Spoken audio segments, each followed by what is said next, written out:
बिहार विधानसभा चुनाव में विजयी हुए नवनिर्वाचित विधायकों के शपथ ग्रहण से पहले पटना जिला प्रशासन ने कानून व्यवस्था को सुदृढ़ रखने के लिए शहर में धारा 163 लागू कर दी है।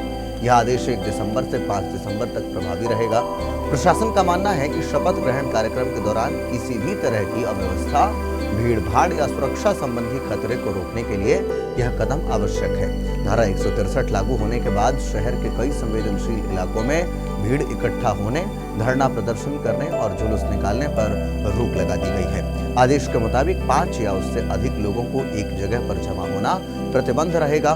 प्रशासन ने स्पष्ट तौर पर कहा है कि चाहे वह कोई राजनीतिक, सामाजिक या धार्मिक कार्यक्रम ही क्यों न हो, लेकिन किसी भी तरह के प्रदर्शन, जुलूस या घेराव की अनुमति नहीं दी जाएगी। इसके साथ ही शहर में घातक हथियार लेकर चलने पर भी पूरी तरह पाबंदी लगा दी गई है।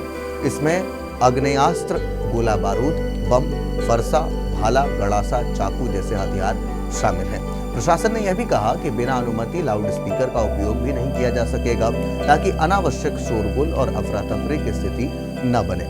यह प्रतिबंध उन सभी प्रमुख क्षेत्रों में लागू होगा जो विधानसभा परिसर के पास आते हैं। उत्तर दिशा में यह इलाका चिड़ियाघर के गेट नंबर 1 से विश्वेश्वरैया भवन तक फैला है, जो नेहरू पथ और केरल की टी पॉइंट से गुजरता है। दक्षिण में आर ब्लॉक गोलंबर से रेलवे लाइन तक का इलाका प्रतिबंधित घोषित किया गया है।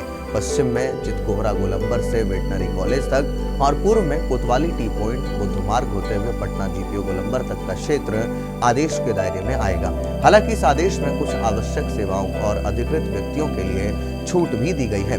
सरकारी अधिकारी, पुलिस बल, सैन्य बल और इसी के साथ जो वे सभी कर्मचारी जो ड्यूटी पर होंगे, उन पर इस आदेश का प्रभाव नहीं पड़ेगा। विधानसभा, विधान परिषद और संसद के सदस्य जिन्हें सदन में अधिकृत रूप से उपस्थित होना है, वे भी इस प्रतिबंध से मुक्त रहेंगे। इसके अलावा विधानसभा सचिवालय या परिषद सचिवालय द्वारा जारी पास रखने वाले व्यक्तियों और गाड़ियों को भी छूट दी गई है।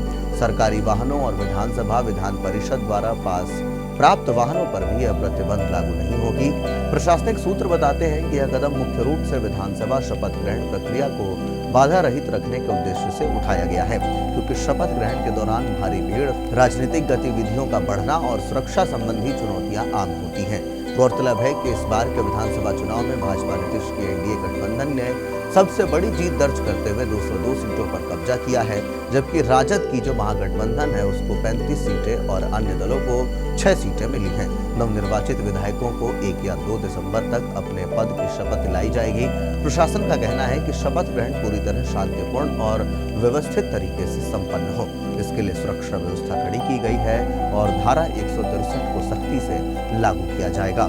आम जनता से अपील की गई है कि वे प्रशासन के आदेश का पालन करें और अनावश्यक भीड़भाड़ से बचें, ताकि शहर में किसी भी तरह की असुविधा न हो। तो ऐसे में पटना में अब ये तमाम जो जगह है, यहाँ पर जो नवनिर्वाचित विधायक हैं वो अपनी शपथ लेने के लिए 1 से 2 दिसंबर के बीच पहुंचेंगे।